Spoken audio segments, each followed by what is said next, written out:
8:22 de la tarde, continuamos con más de Noticias Globovisión Salud y lo hacemos con servicio público que nos llega a Noticias Globovisión Salud.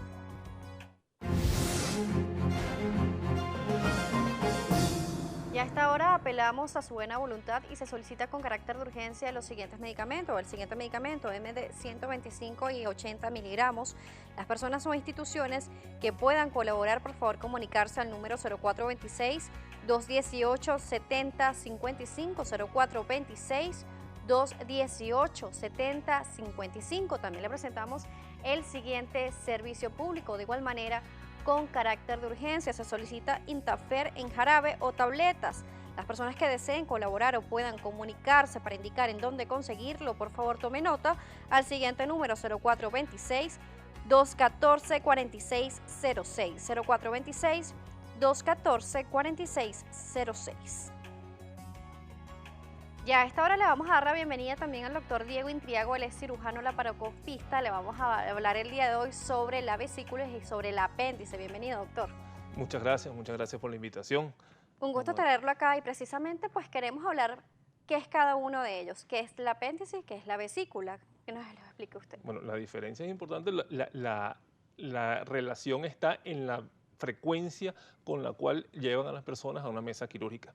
El apéndice es un remanente intestinal que está localizado en la porción distal del intestino grueso, en la porción inicial del intestino grueso. Se cree que es un remanente de esos estómagos que tuvieron los bovinos, 3 estómagos, que poco a poco con el desarrollo de la humanidad fue desapareciendo y quedó este remanente que en la niñez tiene una función inmunológica, pero que poco a poco va desapareciendo su función y queda solamente como un tubo ciego que puede producir en el que se puede producir una inflamación que llamamos apendicitis aguda.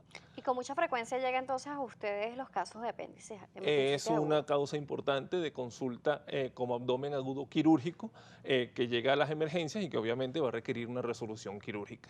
Esto como remanente, pues existen diferentes creencias populares con respecto a esto. Me gustaría saber si alguna de ellas aplican o no. Se dice que el consumo de lo que son las piel de las frutas, de los vegetales y las semillas, por ejemplo, las de los tomates, pueden generar que se desencadene una apendicitis. Esto es así.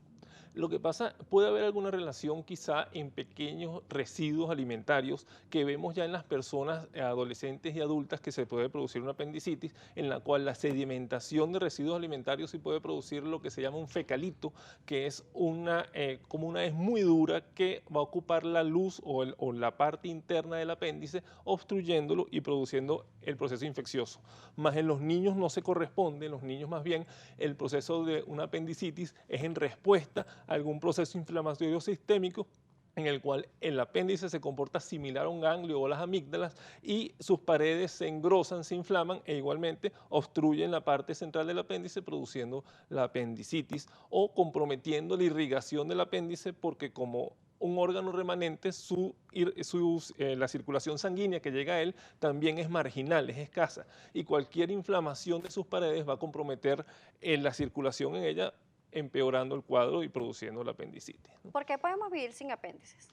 Porque es un órgano que ya no cumple una función gastrointestinal realmente, más bien cumple una función inmunológica y que además, como dije al principio, solo es válida en los primeros años de la vida. Después ya no tiene una función real y no es imprescindible para la vida. O sea, sencillamente al retirarlo no hay ninguna afección de las funciones del aparato gastrointestinal cuando se retira. Usted dice que en la etapa adulta pues ya esto es un remanente, pero en los niños sí ayuda, por ejemplo, al fortalecimiento del sistema inmune. Es parte del sistema inmune, o sea, tiene una función inmunológica, más al igual que retirar un ganglio o retirar las amígdalas, no es imprescindible dentro del sistema Pero al inmune. niño se le puede quitar. Sí, cómo no. No pasa nada. No pasa nada. Muy bien, también hay otras creencias que dicen que pues, al momento de presentar estos dolores agudos se debe levantar la pierna para verificar si es el apéndice o no. ¿Esto es así?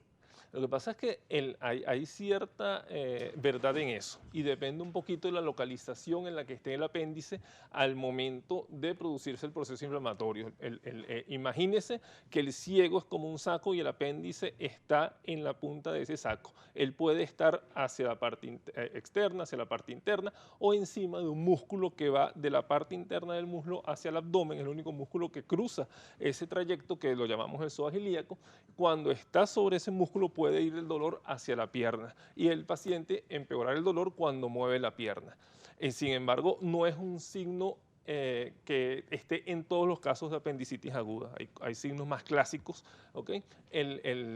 Los cirujanos venezolanos gustamos de llamar ese signo de Pérez Carreño, que fue el que hizo la descripción clásica en Venezuela, pero hay otros signos que son más directos de una apendicitis aguda. ¿Cómo cuáles? Eh, un poquito la clínica, nosotros los médicos venezolanos nos valemos mucho de la clínica, nos encanta manejar a los pacientes inicialmente por la clínica, por un buen interrogatorio, y muchas veces conseguimos que el paciente inicia su dolor en la parte alta del abdomen y posteriormente poco a poco se va localizando en el cuadrante inferior del derecho del abdomen y va incrementando la intensidad del dolor. ¿Okay? Hay signos a la palpación del abdomen que llamamos el signo del rebote, que es en ese sitio, en el sitio del cuadrante inferior derecho del abdomen, que nos orienta mucho hacia que sea un proceso apendicular.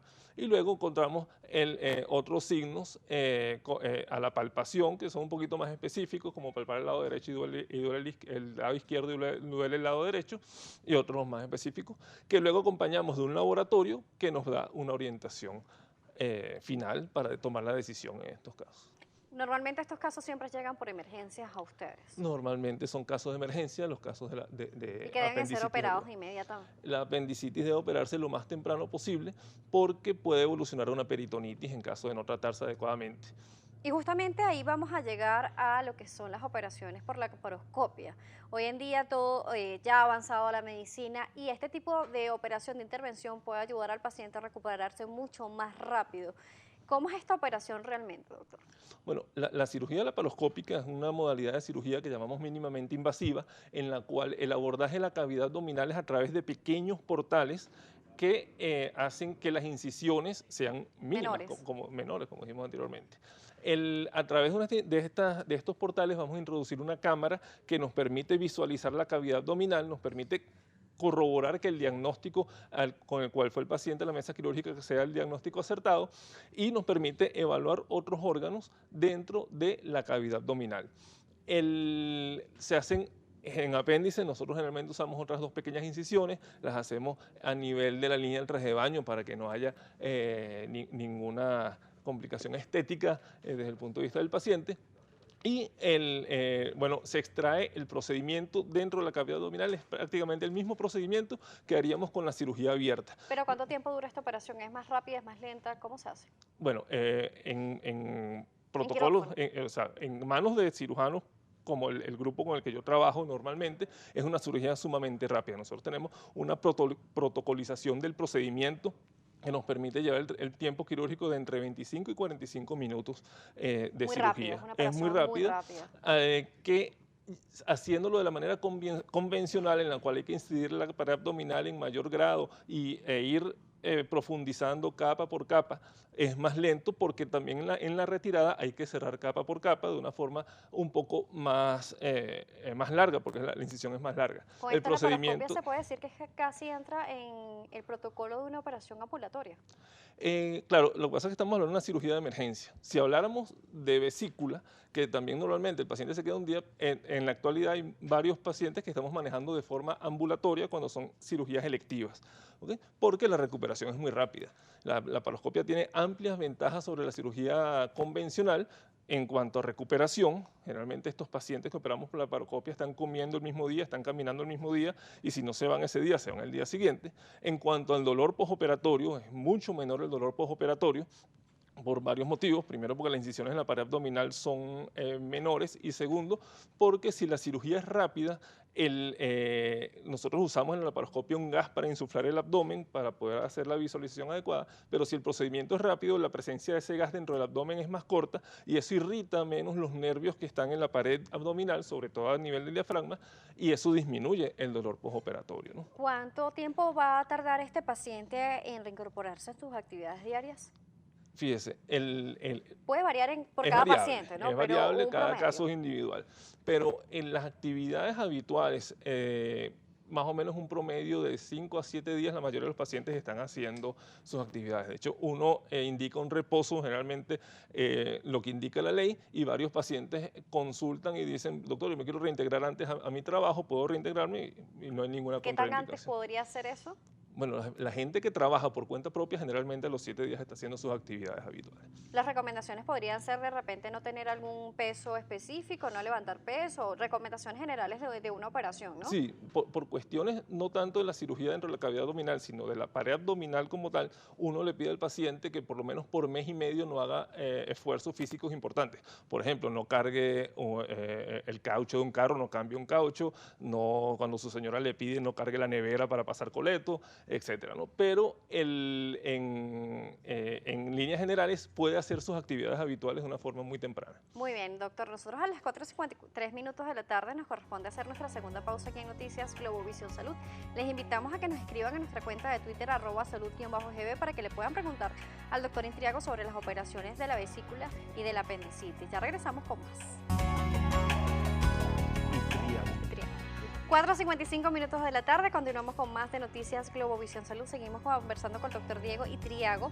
Él es cirujano laparoscopista y el día de hoy estamos hablando sobre la vesícula y también queremos conversar sobre esta parte precisamente en entrevista. Entonces, ¿qué función tiene la vesícula en nuestro cuerpo? La vesícula es un reservorio de bilis. Yo creo que vamos a empezar por qué función tiene la bilis. La bilis se comporta prácticamente como un jabón y usted recuerda aquella propaganda donde caía una gota de un jabón y disolvía las grasas Ujú. rápidamente de un detergente. Es algo semejante. Cuando uno hace una ingesta de comida grasa, el estómago manda una información a la vesícula avisándole que va una comida muy cargada en grasas. Ella se contrae y libera en el intestino una gran cantidad de bilis que ayuda a que la grasa se vuelva partículas más pequeñas, que llamamos micelas, que pueden ser absorbidas por el intestino. Esa es la función de la bilis y de la vesícula. La vesícula es un reservorio. El hígado continuamente está produciendo bilis. Buena parte de esa bilis pasa por la vía biliar hasta el intestino, hasta la segunda porción del intestino, pero hay un pequeño esfínter en la parte porción de la vía biliar que hace que otra parte pase hacia la vesícula y ella se llene y se mantenga llena. Cuando llega esa información que hace que la vesícula se contraiga, el esfínter se relaja y se libera esa cantidad de bilis en la vesícula. Pero ¿qué pasa cuando esta vesícula ya no tiene una función correcta, tiene una inflamación y acuden a ustedes por algún tipo de dolor y ustedes determinan qué es la vesícula? Okay. Muchas personas acuden a consulta sin saber que el problema está en la vesícula. Muchas personas piensan que tienen una gastritis, que tienen un problema gastrointestinal y en realidad el Porque origen tienen un reflujo O, también. o se relaciona también con reflujo, eso lo llamamos reflujo duodeno gástrico, y lo relacionan exactamente con un proceso gástrico. Sin embargo, cuando se estudia se determina que tiene litiasis en la vesícula. Yo siempre he dado como ejemplo la persona que tiene un objeto extraño en la nariz. Una persona que le entra una piedrita en la nariz, se empieza a inflamar, empieza a producir mucho moco, empieza a estornudar, obviamente como es la nariz, buscará la forma de salir de esa piedra o de salir de ese objeto extraño y saldrá de ello. Su vesícula, si tiene un cálculo en ella, está sufriendo continuamente de una inflamación. Ese cálculo, la vesícula por dentro tiene una mucosa también, semejante a la mucosa nasal, que produce líquido, y ese cálculo está irritando esa mucosa de forma continua. Eso hace que la vesícula primero dé avisos de que está inflamada, que son esos cólicos que llamamos cólicos biliares, ¿okay? Que son unos cólicos que para algunas personas son muy leves y realmente no los asocian con la vesícula, pero para otros son muy fuertes, que pueden producir vómitos, pueden producir un dolor intenso en la espalda. ¿Okay? Esa vesícula le está dando avisos. Ella va a conseguir de alguna forma salir de sus cálculos. Si no es el cirujano el que la ayuda, la vesícula va a conseguir cómo salir de su ¿Y hay cálculo. algo que determine o que genere realmente estos cálculos? ¿Hay algún determinante, algún detonante? Sí, bueno, una de las cosas importantes es la dieta de los occidentales. La dieta occidental rica en colesterol es uno de los desencadenantes que se formen unos cristales en la bilis que progresivamente van dañando la mucosa y hacen un círculo vicioso en el cual se empieza a formar más cristales y se forma el Entonces hay que cálculo. bajar la ingesta de grasa. En esta de grasa hay que bajarla. Fíjense que los hindúes casi no sufren de este problema, ¿no? Hay un equilibrio en la bilis entre tres componentes principales, que son las sales biliares, la lecitina y el colesterol. Cuando alguno de estos tres componentes se incrementa más de lo debido, y por eso en la dieta occidental generalmente es el colesterol, se forman los cristales y empiezan a formarse las piedras. Y esta operación, y también se puede operar por laparoscopia. Esto es por la paroscopia, generalmente, desde hace 3 décadas, el gol estándar, o sea, la cirugía que se debe hacer para vesícula es por la paroscopia. ¿Ok? Yo creo, y el equipo mío considera, que cualquier paciente que llegue a una cirugía de vesícula biliar, sea de emergencia o sea electiva, siempre se debe iniciar por la paroscopia. Si por algún motivo, que pueden haber algunos, no puede hacerse el procedimiento por la paroscopia, sí se iría a la cirugía convencional. Pero tenemos entonces esta alternativa para que los pacientes se recuperen mucho más rápido, una operación mucho más sencilla, mínimamente invasiva, como usted lo decía.